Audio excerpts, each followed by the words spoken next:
He overheard me joking about his tiny thing, and his revenge was ruthless. Hello, Reddit. My name is Anna, and I'm a 28-year-old doctor. I've been married for 2 years now, and although we have no kids, we're still trying for them. But I'm not sure any kids are going to come along now unless David forgives me. I kind of screwed up, and now David wants nothing to do with me, but is demanding everything I am. I mean it literally. Everything that I am and own literally is because of David. And if I lose him, I lose everything. And there's the fact that I'm still in love with him. Despite the fact that I messed up big time, I love David, and I really don't think I can live without him. Let me explain what happened right from the beginning.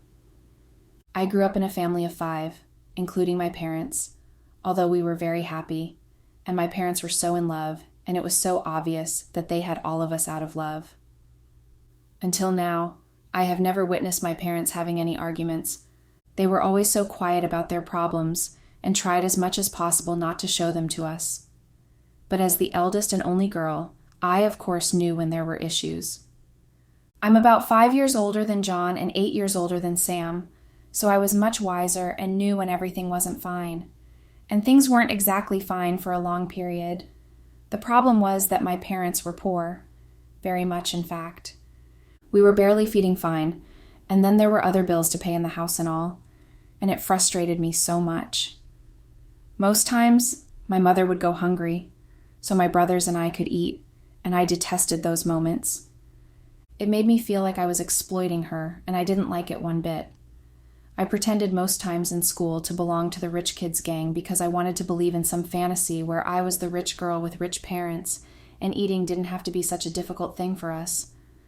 The dresses I wanted growing up, and believe me, I did grow up fast. I mean body-wise. By the time I was 14, I had the body of a 25-year-old, and I really did take advantage of that fact. When I was 16, I met David. Actually, my parents met David. My brother Sam had been very sick, and he had been taken to the hospital, and he was discovered to have appendicitis. He needed an operation to get rid of it. My parents had no money, and no matter how hard they tried, they couldn't get the money. But fortunately, David, who had been a resident at the time, had decided to carry out the surgery and pay for it, seeing how desperate we were for Sam to get well, but had no money. My parents had been so grateful to him. At the time, we did not even know that his father owned the hospital because I had even witnessed him paying for the surgery. I adored him, and it was then I decided to become a medical doctor just like him. He employed my parents and gave a ridiculous amount of money as a salary for the job they were doing, which wasn't up to half of what they did in their previous jobs. Soon enough, my mom was able to save enough money to rent a shop and sell a few things. My dad continued working for him, well, until I married him. I liked David a lot during that time. I mean, I had a huge crush on him, and I even confessed to David how I felt. He had told me jokingly that when I grew up and still hadn't found someone I was in love with, then I could come back. I held on to that promise and pursued my medical dreams. When David found out my dream was to become a surgeon, he supported me. I mean, literally, he funded everything concerning my school, and he even gave me an allowance too. When I had friends in medical school, I would tell them that I was being sponsored by an uncle. I never did tell them who David was to me. Although David was always checking on me, he made sure that I lacked nothing, both counseling and whenever I needed some help from his medical experiences. I was in year 3 of medical school when I met Isaiah. Isaiah was also a medical student. He was quite rich, and it showed from the way everyone flocked around him and respected him, even the professors. I heard some rumors that his father was one of the sponsors of the university, so I guess the respect came from that. Isaiah, despite being quite wealthy, was quite humble, and girls loved him for it. Well, including me. I had a huge crush on Isaiah, and I wanted everything to do with him, but that was almost impossible with the number of people he had around him. But Isaiah noticed me one time, and it was one of my happiest moments. He had come to me because he needed some assistance with some courses, and I, of course, had gladly offered the help he needed. We started hanging out and soon became good friends. It was after a year of friendship that Isaiah and I started dating. Isaiah and I were regarded as a couple in class because of how often we hung out together. We read together, ate together, and mostly slept at each other's place. I liked Isaiah so much, and I felt he liked me too. Well, that was until another year later when I discovered that Isaiah actually liked men and not women. He was using me as a cover-up when rumors started to spread because he hadn't been dating anybody at that point. I found out in the most horrible way possible. I saw Isaiah and his best friend, who was obviously a guy, making out heavily. I mean, without clothes on, in fact. I should have noticed before, actually, but because I was blinded by the love I had for him, I ignored all the signs. One of the most important ones was not being able to turn Isaiah on, no matter how hard I tried. Isaiah and I only ever had sex once throughout our relationship, and it was a 5-minute thing. Isaiah never got turned on, and at first I thought maybe he had erectile dysfunction, but he always had erections in the mornings, and even when we watched movies and sex scenes came on. That day, I had gone to get some groceries, and I met Cole outside when I was leaving. He had come to see Isaiah, like he usually did, so I wasn't even bothered by it. Most times, when he came around, they would lock themselves indoors for hours, and I thought it was because of the games they were either watching or playing because of the loud TV almost all the time. I forgot to ask Isaiah what he wanted me to get him, and when I called him, he wasn't picking up. Since I wasn't yet far from the house, I decided to go back. It was then I found them in that uncompromising state. I broke up with Isaiah, and it almost ruined me. I almost failed a semester, and it was David who helped me get back into my academics through little help here and there. When I finished school and started my internship at David's hospital, he had already become the owner of the hospital because his dad had passed on. Because I was known to be involved with David, I was treated specially. Not exactly specially, but I was not overloaded with work as the others were. But then rumors started flying around that I was sleeping around with David, even though we had not even had anything going on between us. It was then I started to want David again. I started trying to get close to David, more closely, and not as friends this time. David, of course, tried to avoid me at all costs, but I was adamant, and then I knew he really liked me, because who stayed a bachelor for so many years despite having ladies flock around him? I knew he was trying to avoid me because he was much older than me and because of my parents. My dad still worked as his gardener, and he respected my dad so much and didn't want to ruin their relationship. But I continued pestering David until he eventually caved in and finally asked me to be his girlfriend. At first, we were being discreet about it because David wanted to find a way to let my parents know, but I didn't exactly care what my parents thought, so I was the carefree one. Even in the hospital, I would go to his office when he was less busy and sit there for long hours with him, and since he is the boss, nobody dared to question why I wasn't working. I took advantage of the fact that I was with David a whole lot of times and got out of duties, so I only worked when I deemed it fit, and by the end of the year, I became a resident in the hospital, even though that was not the case for the other interns. One dreadful incident happened in the hospital, and David had helped me cover it up. It had been after that time we had gotten married. We had a small ceremony with just my reluctant father, elated mother, and his family also, who had been the witnesses. I didn't care that it was a small affair. All I cared for was that I was his wife, and it meant I got access to a lot of things, including my own promotion as a director in the hospital. My father had not been reluctant because he didn't want David to marry me, but it had been the opposite. He thought I was not good enough for David, and he had not minced his words when he said it too. But despite his not-so-cool words, I still got married to David, and he had been there to witness it. Well, about the incident that happened at the hospital. I might be getting my medical license revoked, so I guess I have nothing more to lose now. I went behind the rules and regulations of the hospital, and had done a complex surgery based on textbook knowledge, and it had given negative feedback. I thought it was an easy surgery, but seeing that all the other doctors, more experienced than I was, were refusing to do it, I had decided that I'd read enough to be able to deal with any problems in the OR.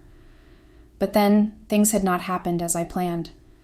During the surgery, I had mistakenly created another whole new problem, and the patient had gone into a coma immediately. David had helped me cover up the case and had ruled it out as the normal result that was supposed to be, instead of the medical mishap it had been. So after my wedding with David, I started slacking more and more in the hospital, especially after being a director. I started to care more about my looks, and since I now had the money to look good, I wanted to explore it in every way possible. I started the journey of skincare and cosmetics, and I was visiting every beauty shop that was either recommended online or by someone and was very expensive. I wanted to look young, and thanks to David's money and my position as the director in the hospital, I could.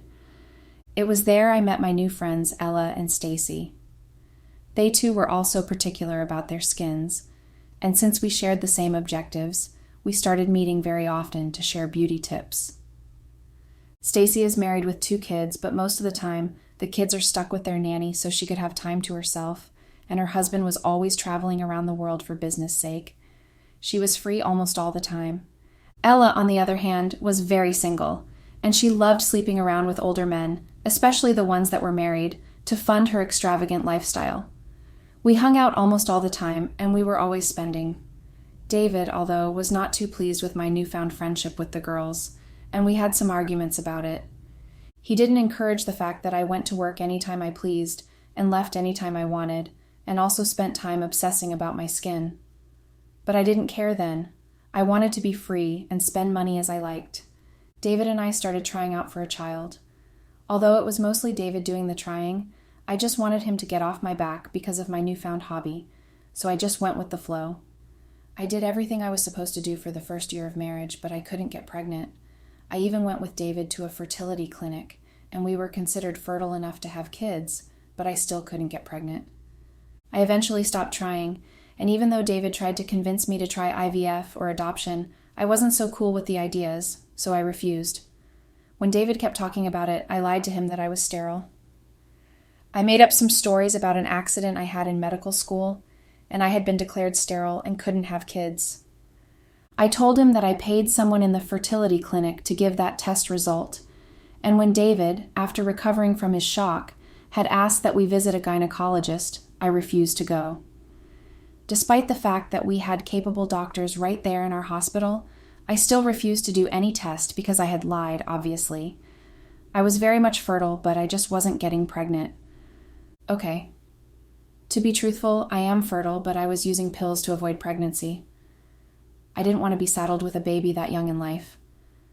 I thought I was just discovering what fun meant, and I didn't want to be burdened by morning sicknesses or tiredness to visit the spa and all. And there are the changes to my body that having a baby would do, and I wasn't ready for all that. But I clearly couldn't tell David that because he wanted a child desperately, so I kept it to myself and kept refusing every attempt of his to make things work. I kept hanging out with Ella and Stacy, and we girls were having the fun of our lives. Well, so I thought, until now. It had been 2 months into my friendship with Stacy and Ella that I discovered that Stacy was cheating on her husband with one of his workers. They apparently were meeting in secret, and her husband had no knowledge of it, and the fact that she was proud of it. She even would tell us about her sexual escapades with him and how much she enjoyed sex with him. I became really curious. I never really had any sexual ordeals with others before marrying David. My first sex had been with Isaiah, and that time it had not even been very nice. The second person I ever slept with was David, and so hearing her talk about her adventurous sex, I was really curious. But then again, there was no one to do it with, so I just was curious. But it was then I met Ethan. Ethan had been one of the new interns, and he is very smart. Ethan asked all the right questions, and he was quick to give answers, and the way he worked showed that he was not only textbook smart, but was good at dealing with the physical aspect of it.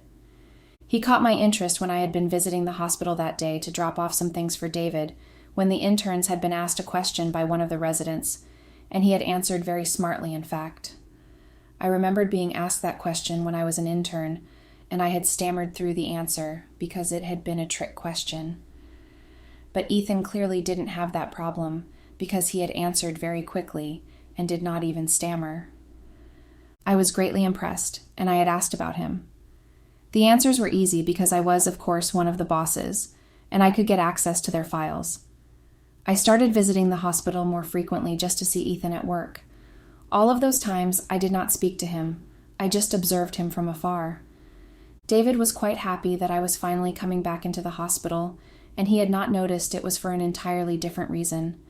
When I told my friends about my newfound interest in Ethan, they had encouraged me to pursue him if I wanted to. I shied away from the idea at first, though, because I was obviously married, and David loved me very much, and I did love him too. I didn't want to cheat on him. I was already lying to him about the sterile thing. I didn't want to add to the list of the things I was doing, so I decided to stop trying to find out anything about Ethan. But then again, I just couldn't stop. I was intrigued by his brilliance, and it amused me how he would occasionally almost absent-mindedly tap his pen against his teeth when he was wondering about something, or how his face lit up whenever he solved some sort of puzzle in his head. I was starting to think I needed help, especially because I was his boss, literally, and yet I found time to notice these little things about him. And again, I was very much married. Well, I guess I was not the only one who noticed the other person. Ethan started to come to my office. At first, it had been with excuses of having questions that needed answers from me because I was around and the others weren't. Then later, it was some questions about the rules and regulations of the hospital and all. Eventually, I discovered he was just making up excuses to talk to me. I asked him directly what he wanted from me, knowing I was married, and Ethan had told me his feelings weren't exactly bothered by the fact that I was married or that I am his boss. I honestly had not wanted things to go further, but it had, far and farther beyond anything I could have done. Ethan and I started sleeping together. No. We obviously couldn't do it in the hospital, so yes, we found ways of meeting outside the hospital. The first time it happened had been when he had invited me out for lunch on his day off from work. I went with the idea in my head that I was going to list all the very obvious reasons why we couldn't be together. But as you must have guessed, it hadn't ended the way I planned. Or let's just say it ended up the way my heart had pictured it, but not the way my brain had pictured it would. So Ethan had decided that the best place to meet up for lunch was his apartment so we could talk comfortably, and I had agreed to it. He cooked and set up the table while I watched him, and we talked about random stuff. We ate, and after we were done with our food, he had opened up a bottle of wine, and we drank and just still talked. He told me about his past, including his parents, and then his ex-girlfriend, who had ended things with him because he was too busy with work to have her time. Then she had decided to move on with his own brother. Apparently they were married now, and he couldn't bear the emotional grunt of it all, which was why he had moved to our town. I felt pity for him, and I sympathized with him. Well, that sympathy had turned into another thing entirely because Ethan and I had ended up in his one bedroom on his bed, and without any clothes. After the whole thing, I regretted it so much, and I just left without a word to Ethan, even though he tried getting me to say something. I felt really guilty that day, and I wanted so badly to confess my sins to David, but I just couldn't. I was scared he would never forgive me, and I couldn't lose him, so I just kept everything to myself, promising myself that it would never happen again. All I had to do was just beg Ethan to keep quiet about everything that had happened between us. But that was certainly not the case because the whole thing repeated itself over and over again. In fact, Ethan had been so daring one time, and we had sex right over my desk in my office. I had to place my hand over my mouth to avoid moaning out loud in case anyone could hear us.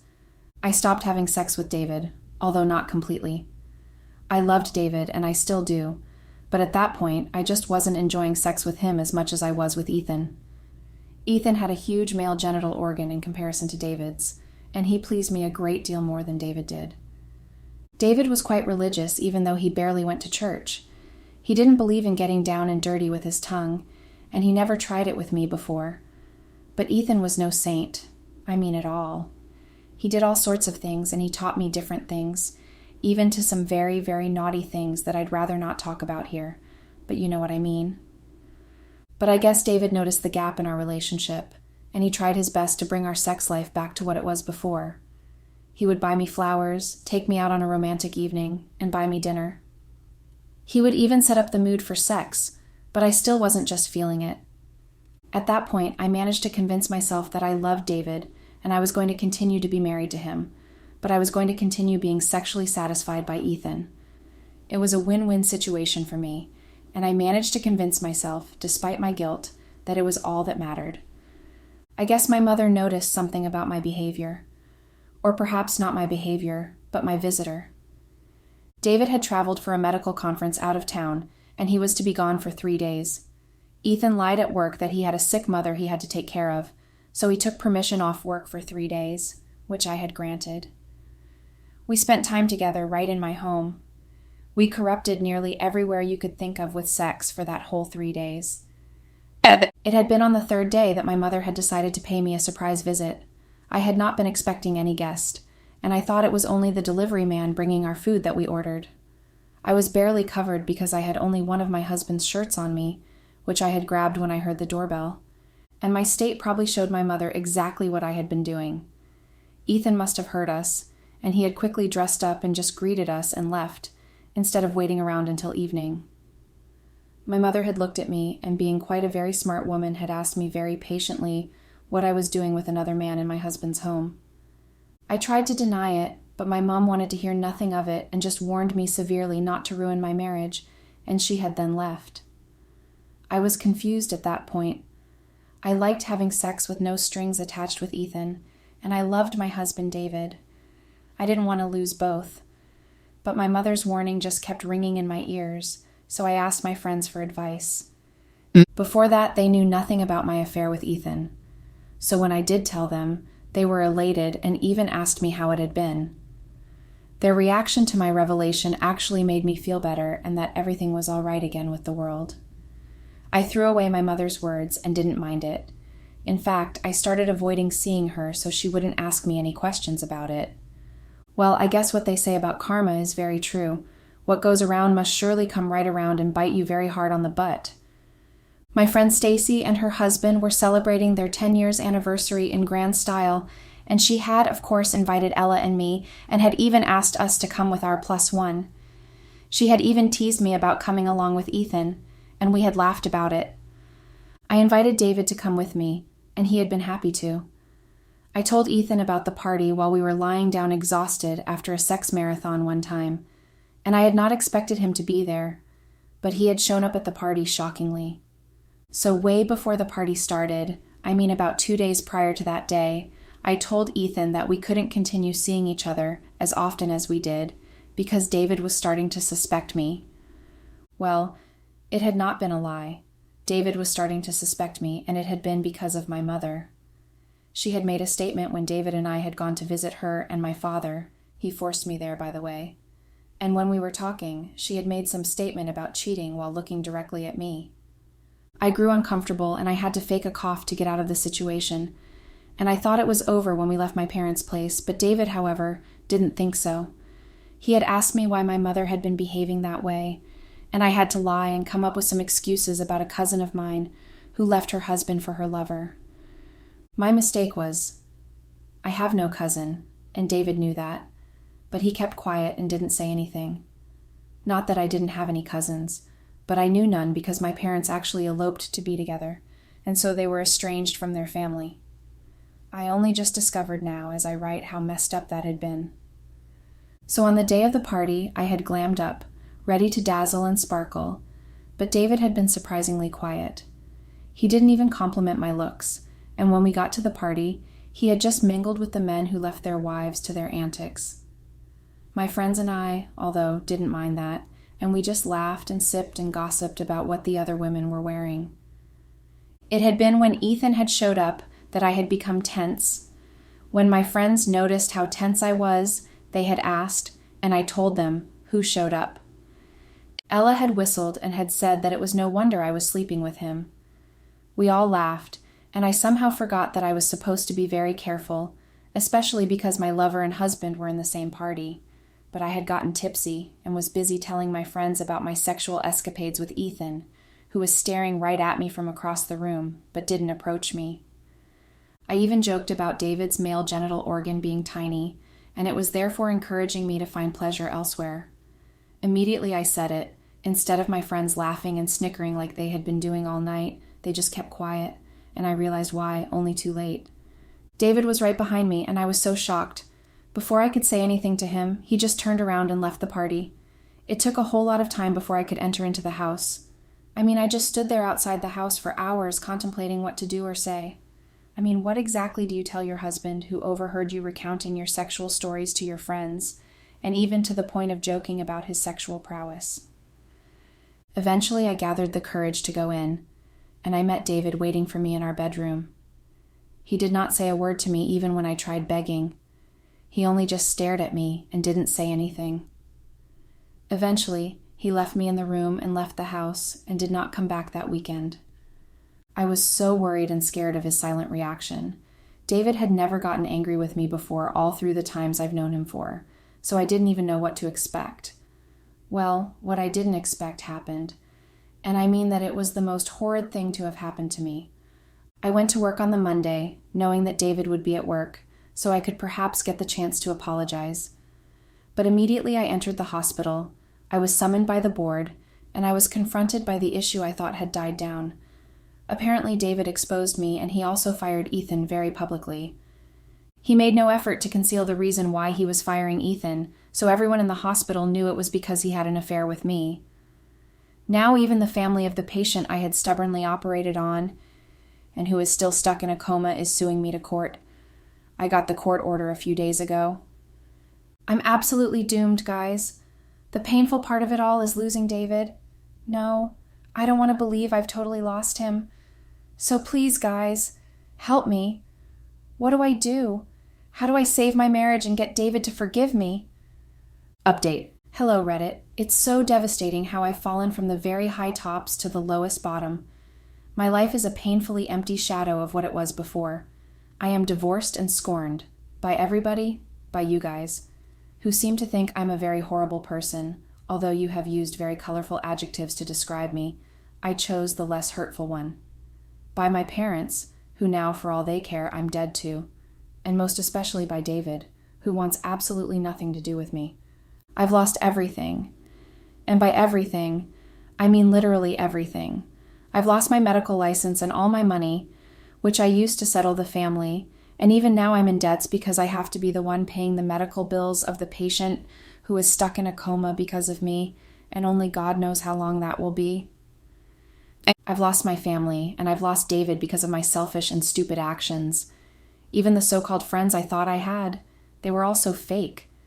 Stacy has apparently been discovered by her husband with her lover, and now she's going through a terrible divorce and is losing her 2 kids.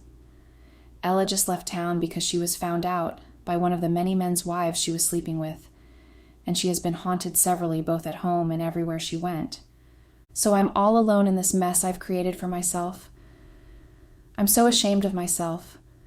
I cannot believe I thought I would get away with everything I did to David. After everything he did for me, everything I became had been because of him. All because of him. And yet I still was so selfish and stupid enough not to have understood that fact. And I chose to repay him by sleeping around with someone else while married to him. No. Funny how it was only after everything had blown up in my face that I realized Ethan had been deceiving me. Apparently he's married with 3 kids, and he only ran away because his wife wanted to take every bit of his money after discovering him with several other girls despite being married. I allowed myself to be convinced. No, I led myself into believing that cheating with that conniving cheat was the best way to repay David. How stupid can I get? I regret so badly everything I did. I've hurt David so much, and this karma is clearly not playing around with me. I cannot even express with words how much I hate myself for the stupid decisions I've made, and how badly it's affecting me now. Here I am, divorced, medical license revoked, in serious debts, and so lonely. Life couldn't get any worse than this now, could it? Update. Hello, Reddit. It's me again. This is my last post here, and I know as much as every one of you here does too, that you guys probably don't want to hear from me again, which is why I'm going to make this post as short as possible. Remember my last post which I posted and ended with a rhetorical question? Well, I have an answer to that question now. My answer is yes. Life could get much worse than it was before because I'm right in the middle of my life getting much worse right now. I work as a waitress in a very small pub because I cannot apparently work as a medical doctor anywhere in the world, considering the fact that my license has been revoked, and I have so much debt to pay at the hospital treating the comatose patient, seeing that he needed regular attending to which required more money. It is bleeding me dry, and most of the time I barely have enough left to feed myself. and I did all of these to myself. I cannot even blame the devil, because I myself saw the trap and put both of my legs in it. I feel so horrible. I imagined if I had not done the horrible things to David, life would be so much better for us. I probably would have been pregnant or have even given birth to our baby, and knowing David, he would be the best dad in the world, and I would be the most pampered mother in the world. But I just went and ruined everything with my own hands, and I know that David will never forgive me. Hell, I know I don't even deserve an iota of forgiveness from him because I did the most dreadful thing to him. I wish I had been good to David. I wish I had not been so stupid and selfish and thrown away the wonderful gift God gave me. I had everything, and instead of being grateful for it, I had thrown it all away, and now it's too late to even try at all to bring it all back. I never should have. I really never should have done any of the things I did. All I'm stuck with now is regrets and the what-ifs. Well, I sure hope you guys are not ending up as I have, because I could tell you for free that it sure as hell isn't fun where I am. Thanks and goodbye.